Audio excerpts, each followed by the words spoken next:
21h mais 8 minutos. Olá, viva, seja bem-vindo a mais uma edição da Hora da Poesia. Cá estamos, como é habitual, à quarta-feira, 21h, 22h.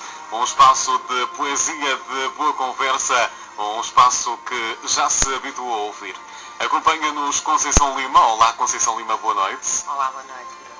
Cá estamos para mais uma sessão apetecível, até porque trabalhamos sobre um grande poeta. Um grande poeta que é tão importante, tão grande, que merece que lhe sejam dedicadas 2 programas. Este será o segundo. E temos de resto um feedback positivo do último programa, muito que bom, também bom. Se pôde ler pelas redes sociais verdade, e não só. É verdade. Vamos então fazer o que ainda não foi feito, mas antes de mais, Pontos prévios. aos pontos prévios. Como de costume, pontos prévios.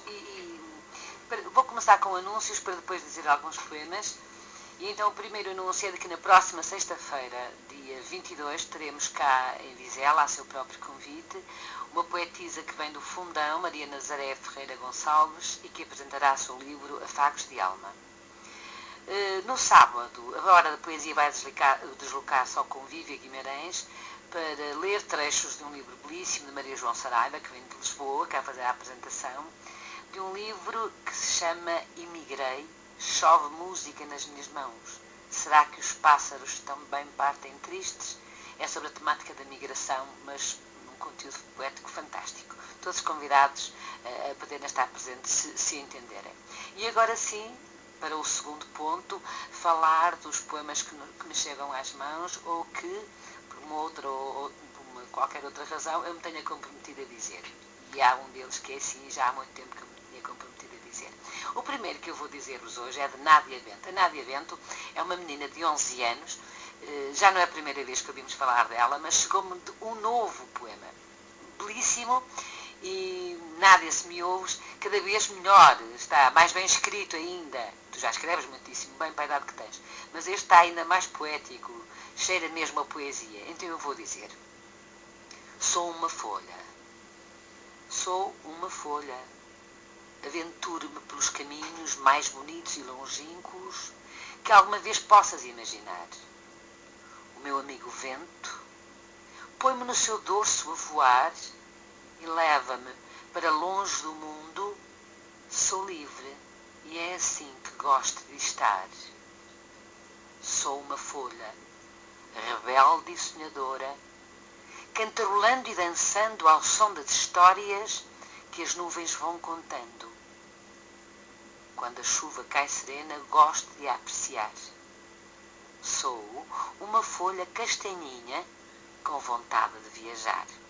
Parabéns, Nádia. E por ordem crescente de idades, vou ler de uma outra jovem, uma descoberta recente da qual falei no último programa e que se chama Karina Flor Araújo. É de Santa Eulália, nossa conterrânea. Parabéns para ela, parabéns pela sua poesia. Tem belíssimos poemas, curtíssimo, que está ligado pela temática ao que vamos falar hoje de Mário Sá Carneiro, em que fala sobre a ansiedade. Qual é o poeta que não é ansioso e inquieto? Então, de Karina Flor Araújo, é a ansiedade, este nó atado às vísceras, este querer não querer nada, esta fuga inerte dos ombros, refugiados entre a cabeça e o peito. Queria dormir, mas há ansiedade neste incómodo lençol onde me deito. Muito obrigada, Karina. Subejamente tenho-lhe dito ou comentado no Facebook quanto gosto de seus poemas. Parabéns. E agora um terceiro, o último desta noite, foi de um poeta que esteve cá no nosso programa e que apresentou um outro livro. Entretanto, lançou este, Inventei das Manhãs, ainda não veio cá a Vizela por causa dele, há de vir qualquer dia, João Carlos Esteves, e eu prometi-lhe que logo pudesse leria o poema que ele também leu cá. Então, João Carlos Esteves, se me estás a ouvir, para ti, no silêncio de uma lágrima. Escrevo-te, nem sei porque te escrevo. Escrevo-te sem guião, meras palavras que entenderás ou que talvez flutuem perdidas numa folha de papel amarfanhada. Escrevo-te sem intenção que não seja a descrever o que talvez nunca crescesse num jardim abandonado. Escrevo-te a flor, o amanhecer, a tristeza e a dor, o encontrar e o perder. Escrevo-te a vida, a tua e a minha. Escrevo-te os dias e as noites sem fim. Escrevo-te, nem sei porque te escrevo. No silêncio de uma lágrima, escrevo-te as rugas da minha alma e as sombras que me vestem o tempo. Esta é a promessa cumprida, João Carlos. Bruno, e agora podemos avançar para o tema de hoje, que é falar pela segunda vez de Mário Sá Carneiro. Não vou fazer grandes resumos, porque isto nasce um bocadinho enfadonho para quem já leu, mas nunca é demais referir que vamos falar de um poeta que morreu extraordinariamente jovem, não tinha ainda 26 anos, e que se considerou toda a vida, que não foi longa, de qualquer forma, que se considerou ele próprio, e eu referi tantas vezes, um inútil, um inábil, um falhado da vida, que sempre procurou, sempre andou em busca de si próprio. E é com este homem que vamos percorrer esta segunda parte, que não deixa de ser, na verdade, também eu referi no último programa, que ele estava no fim, o período de saudosismo ao que ele também se apegou, mas o modernismo estava a chegar, ele agarrou com ambas as mãos. Estávamos em 1914, quando surge o seu primeiro livro. O livro é financiado pelo pai, eu já disse que ele era filho de uma família abastada, ele próprio não tinha dinheiro, nem nunca o teve, porque sempre o esbanjou. Quando ele se considera um falhado da vida, é triste que o próprio o diga e o afirme em permanência, porque também, como ele diz, andei perdido sempre de mim mesmo. E foi um bocadinho isso, na verdade. A sua obra reflete em permanência, se bem que haja alguns momentos em que, preso a esse tal gosto literário, que estava, digamos, nas ternuras finais, que era o saudosismo, ele escreveu alguns dos seus poemas ligados a esse gosto. Depois temos uma outra característica da sua poesia, que é, de um momento para o outro, nós temos uma poesia deceptiva em relação a si próprio e ao mundo, face àquilo que eu já disse anteriormente, mas ao mesmo tempo não, mas em simultâneo e paralelamente encontramos depois outros poemas que exaltam, que entram numa espécie de euforia, de inebriamento, o que faz com que muitas das pessoas que o estudam de perto considerem que, se fosse hoje, provavelmente o considerariam um bipolar. Não me faz, enfim, não seja médica, não seja neurologista nem psiquiatra, para o efeito, e acho que sim, faz-me lembrar um bocadinho de Antero, e portanto aceito que ele pudesse hoje ser bipolar, porque tem esses períodos de acima e embaixo, depressivos e de euforia, e é isso que nós vamos encontrar em toda a obra dele. Na parte final não tanto, porque se deixou cair em profundíssima depressão. Acho que uma depressão que ele cultivou durante toda a vida, mas aí já não vemos a mesma euforia. Vemos talvez mais que isso, pior que isso, uma espécie de delírio, de confusão mental, muitas vezes expressa nos seus poemas. Hoje vamos ter um poema dito por uma grande amiga que já cá esteve na rádio, Maria Mamed. Olá, Maria Mamed. Olá, muito boa noite. Oh, minha querida, como está? Eu chamo-lhe sempre muito querida, já viu? Entre nós está estabelecido uma linguagem também muito afetuosa, que corresponde aos sentimentos mútuos, que eu não tenho dúvida. E é para não ter. Ah, que bom. Muito obrigada por essa amizade e pode querer também com a minha, pela admiração Não tem nada que agradecer. permanente que eu tenho por tudo aquilo que escreve. É que é mesmo tudo, sabe? Não há exceções. Muito bom. É verdade.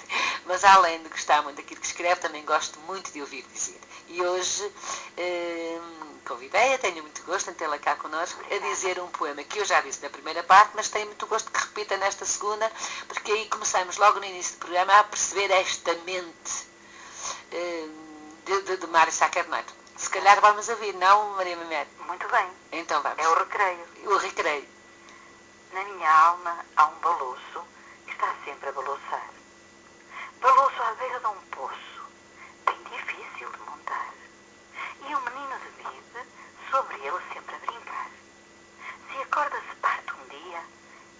vai estando esgarçada. Era uma vez a folia. Morre a criança afogada. Cá por mim não mudou corda. Seria grande estupada. Se o indês morre, deixá-lo. Mais vale morrer de bibe que de casaca. Deixá-lo balouçar-se enquanto vive. Mudar a corda era fácil. Tal ideia nunca tive. Oh, Maria Médio, muito obrigada. Muito obrigada. Foi Eu um é que momento muito agradeço. bonito. Foi muito, muito bonito. E estamos a falar de um poeta que via a corda a esgarçar e que não queria mudar a corda. E a vida vai provar isso, não é? Vamos, Provou. é isso, provou. Provou mesmo. Ele fez rebentar a corda, é verdade.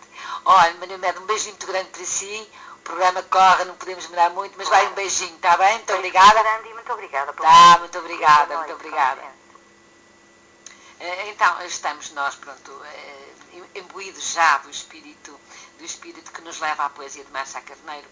E eu não queria esquecer que em 1914, nós ficámos mais ou menos por esta data, quando eu referi no último programa, foi quando ele publicou o seu primeiro livro, estava a Guerra Mundial na Europa e isso, por segurança, obrigou a vir até Portugal. E por cá ficou uns tempos. Ele não queria nem viver em Portugal, nem largar Paris. Foi sempre esta dicotomia imensa, esta inquietação de estar onde não estava, querer o que não tinha. Isso mantém-se sempre na sua poesia.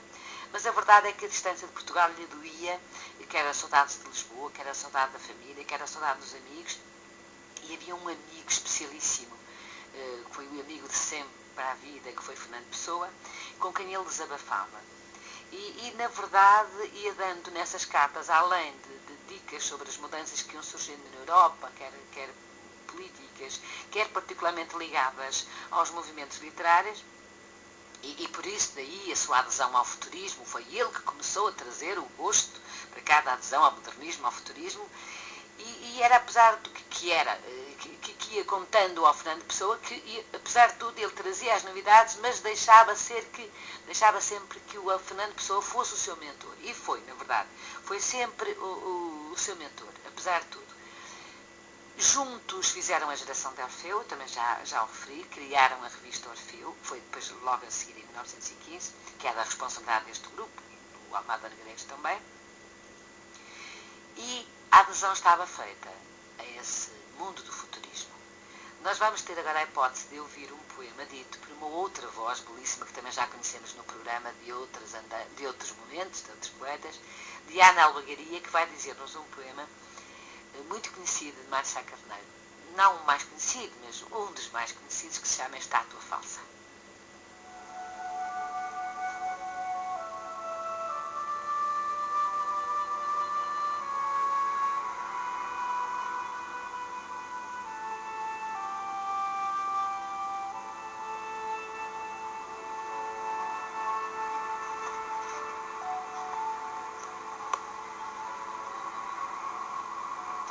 Só de ouro falso os meus olhos se douram, só os fins sem mistério no poente.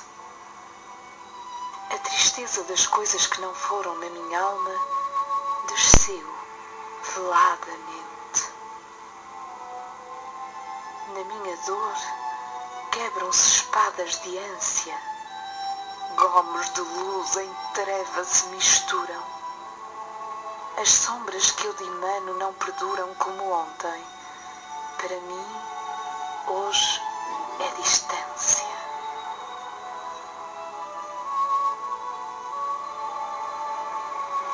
Já não estremeço em face do segredo.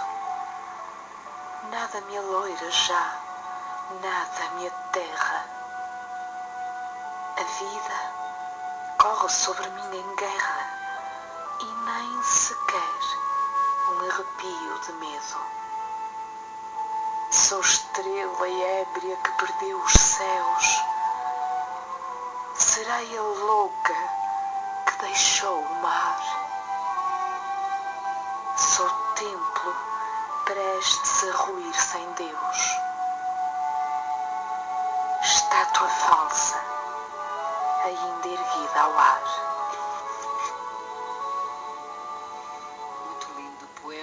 Muito linda a à voz, obrigada Ana Alvegaria, que sei que estás a ouvir o programa. Obrigada. E nós continuamos. Hoje vou trazer vários convidados, é uma novidade para hoje. É a segunda vez do programa e eu tenho todo o gosto em trazer hoje vozes que nos acompanham habitualmente e uma nova que vamos ter também hoje. Mas estava a dizer que sobre a geração de Orfeu, e queria continuar essa ideia, como era um gosto novo, revolucionário na literatura da época, isso veio escandalizar completamente a sociedade, sobretudo a sociedade burguesa da capital, a sociedade urbana.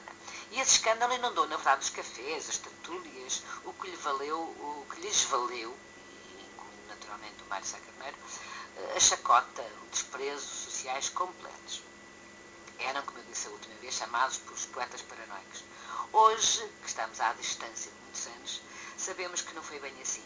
A introdução do modernismo, na verdade, criou na altura esse escândalo, mas provocou aquilo que se pode considerar uma sadia agitação no meio social e cultural da época. E foi, podemos dizer, um marco sério na literatura portuguesa. O que vamos ouvir agora é um outro poema, na boca dito por António Cardoso Pinto, e que se chama Beijos. É a primeira vez que vem ao nosso programa, agradeço-lhe por isso e vou contratá-lo se me estiver a ouvir. Ponho aspas, naturalmente, mas vou contratá-lo. Gostei imenso de ouvir e vamos todos gostar por certo. Então ouçamos Beijos, de Mário Sá Carneiro, dito por António Cardoso Pinto.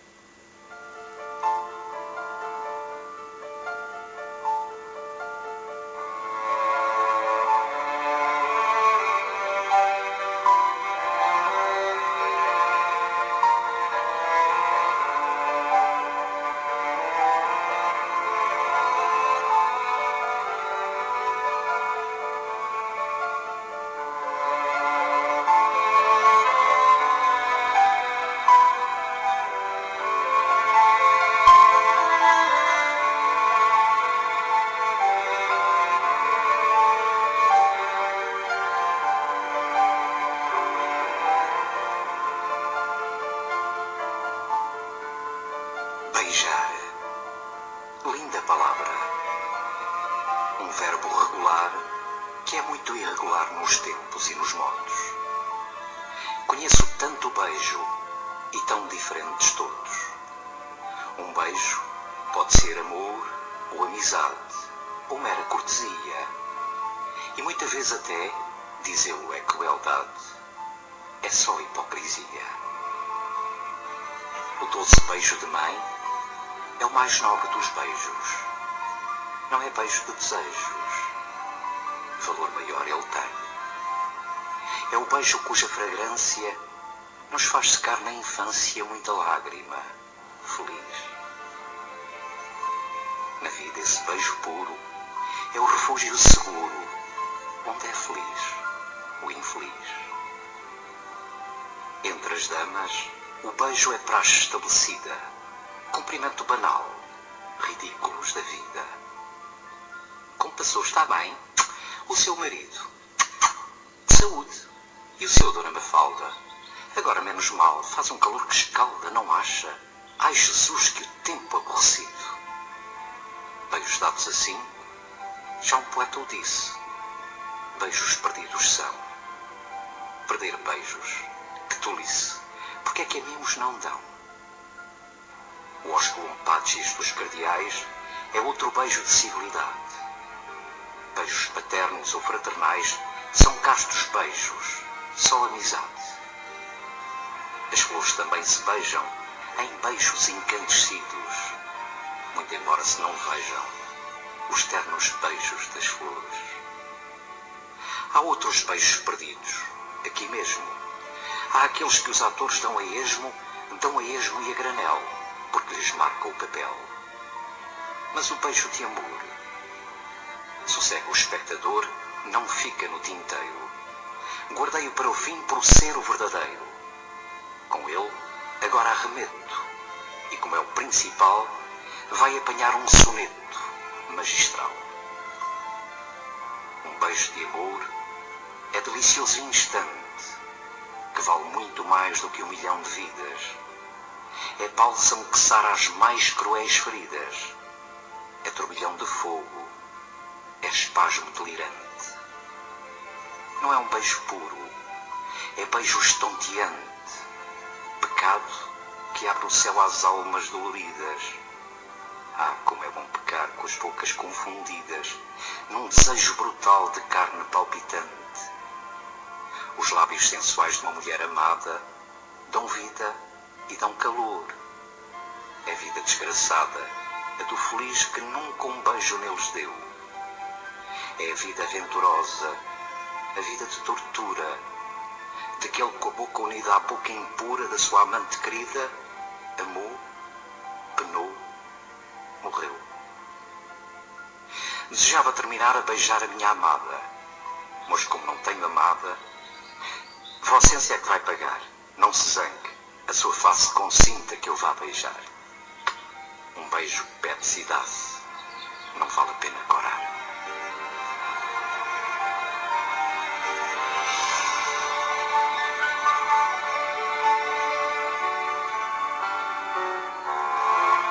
Foi muito bom tê-lo ouvido, muito obrigada pela sua participação.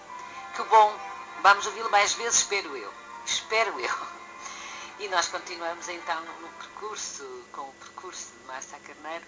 Depois desta experiência da revista Orfeu, dos 2 primeiros números, que tiveram esta reação, como já disse, na capital, que achincalhava todos os elementos que tinham intervindo neste movimento e nesta revista, Mário Sá Carneiro, chocado, vexado, desiludido, volta para Paris. O que não é de qualquer forma anormal, porque ele fez sempre muito isso. Cá está, lá o vemos nós, sempre a ansiar o impossível, o que não tinha.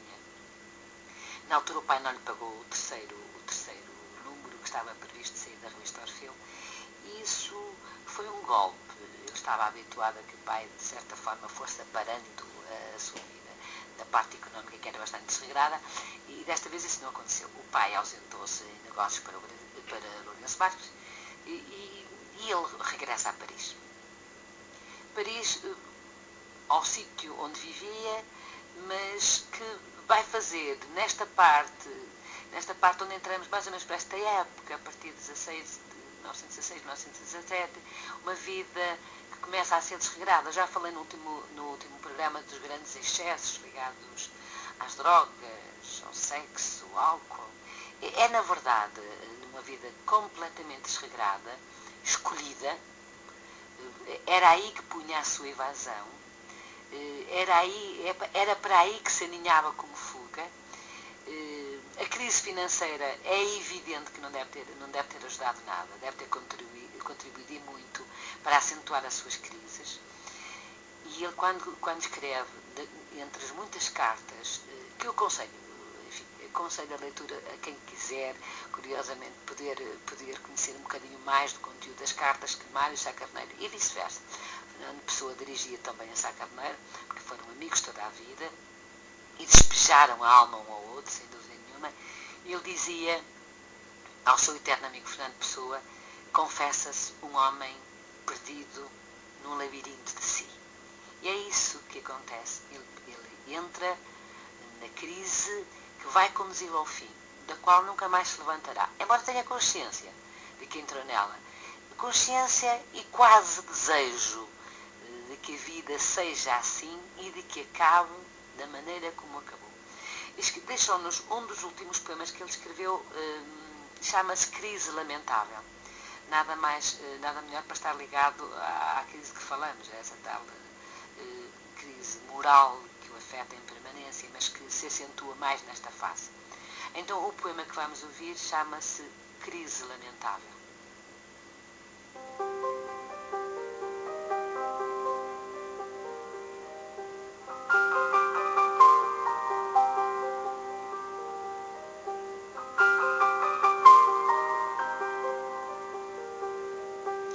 Gostava tanto de mexer na vida, de ser quem sou, mas de poder tocar-lhe, e não à forma.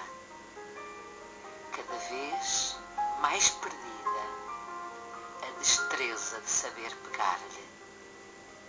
Viver em casa como toda a gente, não ter juízo nos meus livros, mas chegar ao fim do mês sempre com as despesas pagas religiosamente.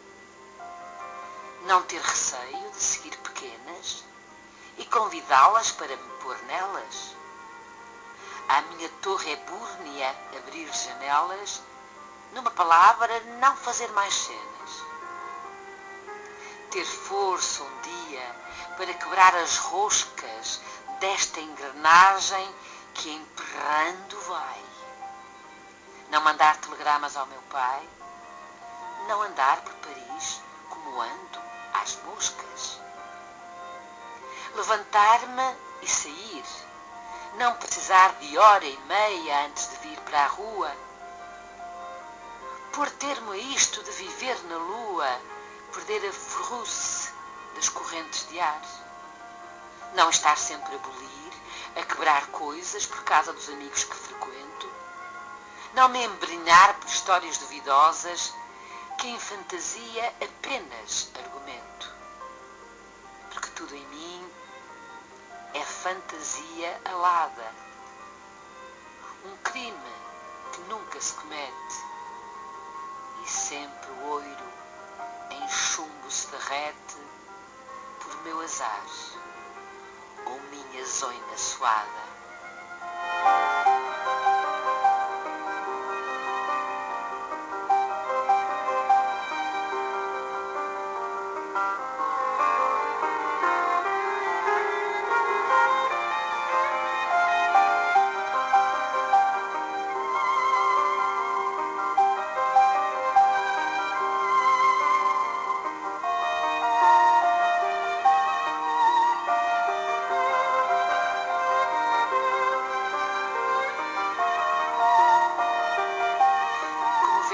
A vida tal como era não lhe agradava. O que sonhava, eu também já disse, não tinha mais ou menos a mesma ideia, o que sonhava, e ele sonhava muito, tinha grandes aspirações, mas a verdade é que sonhava, mas não concretizava, e mesmo o sonho não era suficiente. Ele que tantas vezes, nos seus períodos de euforia, se considerou um rei, e refere-o muitas vezes nos poemas, um rei sem brilho, também o acrescento, é facto, muitas vezes, relembra com muito desalento, com muita angústia, o poder que foi perdendo. E tem sobretudo isso, um olhar triste, muito desalentado sobre si, e afunda-se, como eu disse, na boémia. É tal fuga para a frente, mas é na boémia, nas drogas, nos excessos, uma forma de fugir de si. E eu achei que era oportuno introduzir um extrato de um poema que se chama O Lorde, em que ele refere isso mesmo. O Lorde que foi, estava a perder-se.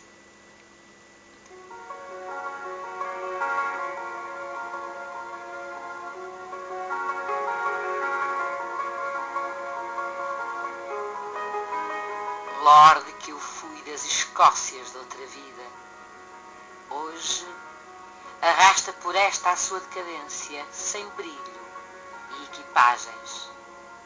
Milord, reduzido a viver de imagens, para às montras de joias da opulência.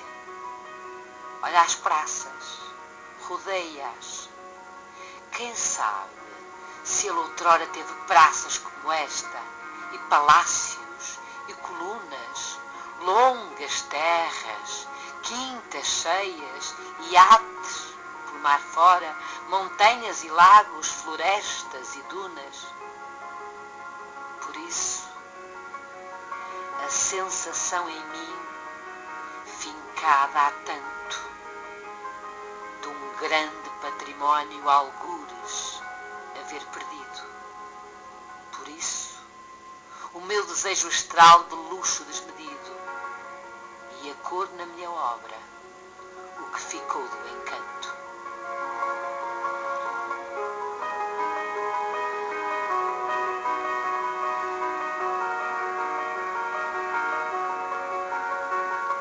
Curiosamente assistimos nesta fase, e eu referi já, repito, estes são dos últimos poemas que ele próprio produziu em vida. E nesta fase, que é a parte final, efetivamente estamos a caminhar para o fim, e ele morreu tão jovem, estamos mesmo necessariamente a caminhar para o fim, toda a sua obra mostra ao contrário da decadência física, que é notória, mostra em contrapartida uma maturidade crescente, é uma evolução notória no seu processo de escrita. A sua poesia, na verdade, fica mais impregnada de uma humanidade autêntica, mais triste, mais trágica. Acentua-se a depressão, enfim, acentua-se, digo eu, e está certo, acentua-se porque ela já existia. A angústia profunda, mas agora começa a ser incontrolável. Esta página de diários, que são muitos dos seus poemas, elas acontecem também nas cartas que dirige a Fernando Pessoa. Eu não vou, se tiver tempo ainda consigo, vou dizer no fim um extrato da carta que ele mandou a Fernando Pessoa, não vou falar nisso neste momento, mas realmente são um diário. Nós assistimos a essa ânsia de ser mais, de chegar lá, uma ânsia de subir, de estar quase e não conseguir. Falta o quase, que é o tal golpe de asa. Ora, é isso que nós vamos ouvir. Vamos ouvir o quase na voz de Ana. Boa noite. Ana Castro, boa noite. Está boa? Obrigada, estou. Está um bocadinho constipada, espero que a minha voz não me traia muito hoje. Não vai trair. E vamos ouvir essa ânsia, exatamente, de uma ânsia de atingir. É um poema difícil. Para mim, o mais belo de Márcia Carneiro. Para mim, que vai dizer, para mim, no meu gosto pessoal, sim, é o mais belo de Márcia Carneiro. E muito difícil de respirar, difícil de atingir também. Pois é o quase. Mas vamos lá ver. Ora, vamos a isso. Quase. Um pouco mais de sol e eu era brasa. Um pouco mais de azul e eu era além. Para atingir, faltou-me um golpe de asa. Se ao menos eu permanecesse aquém, assombro ou paz. Em vão, tudo esvaído num baixo mar enganador de espuma, e o grande sonho despertado em bruma, o grande sonho, ó dor, quase vivido, quase o amor, quase o triunfo e a chama, quase o princípio e o fim, quase a expansão. Mas na minha alma tudo se derrama. Entanto, nada foi só ilusão. De tudo houve um começo e tudo errou. Ai, a dor de ser quase, dor de ser fim. Eu falhei-me entre os mais, falhei em mim, a asa que se alançou, mas não voou. Momentos de alma que desbaratei, templos aonde nunca pus um altar, rios que perdi sem os levar ao mar, ânsias que foram, mas que não fixei. Se me vagueio, encontro só indícios, ogivas para o sol, vejo-as cerradas, e mãos de herói, sem fé, acobardadas, puseram grades sobre os precipícios. Num ímpeto difuso de quebranto, tudo encetei e nada possuí. Hoje, de mim, só resta o desencanto das coisas que beijei, mas não vivi. Um pouco mais de sol e fora brasa. Um pouco mais de azul e fora além. para atingir. Faltou-me um golpe de asa. Se ao menos eu permanecesse aquém. Oh, Ana, maravilha. Estou absolutamente maravilhada. Muito obrigada. Comovida até. Emocionada. Eu acredito que sim, porque eu também estou. Eu acho que não há na poesia, para mim, estou a falar, claro, para mim, no pessoal, nenhum poema que traduza de tal forma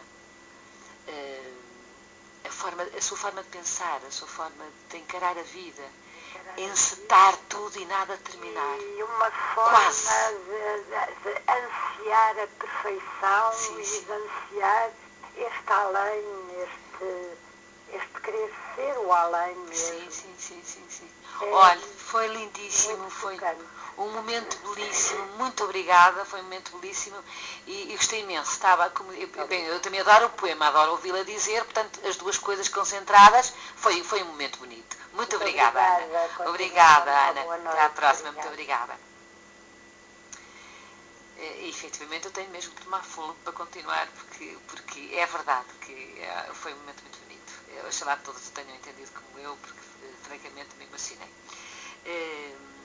Pronto, eu estava a anunciar que estávamos perto do fim, é verdade. Essa premeditação de morte, porque foi o suicídio a escolha que fez, ele anunciou-a com toda a calma numa carta que dirigiu a Fernando Pessoa e que, enfim, devastou completamente a notícia. Fernando Pessoa, quando recebeu a carta, quando Fernando Pessoa recebeu a carta, já ele estava morto.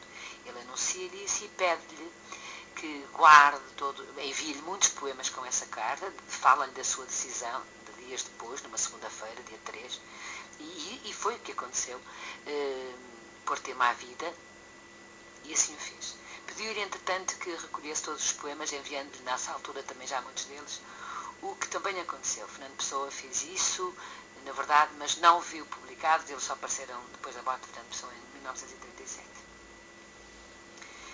Ele profetizou, e a palavra acho que deve ser esta, que a sua obra só haveria de ser verdadeiramente acolhida no futuro, e não falhou. E ele hoje é considerado, na verdade, Mário Sá Carneiro, um dos maiores expoentes da literatura portuguesa. E escreveu, e sabia que a forma de ser avaliado havia de tardar, mas havia de chegar. Hoje sabemos todos que assim é. Mas falemos então nesses momentos finais. Não que eu queira trazer aqui, enfim, grandes pormenores sobre o efeito, que há muitos, não vou partilhá-los, não tenho interesse para a linha de história que queremos continuar, mas uma coisa sim, é importante dizer-se que ele escolheu para a morte uma certa excentricidade, que era comum a ele foi excêntrico, extravagante em vida, pois e também escolheu essa excentricidade e extravagância para a morte.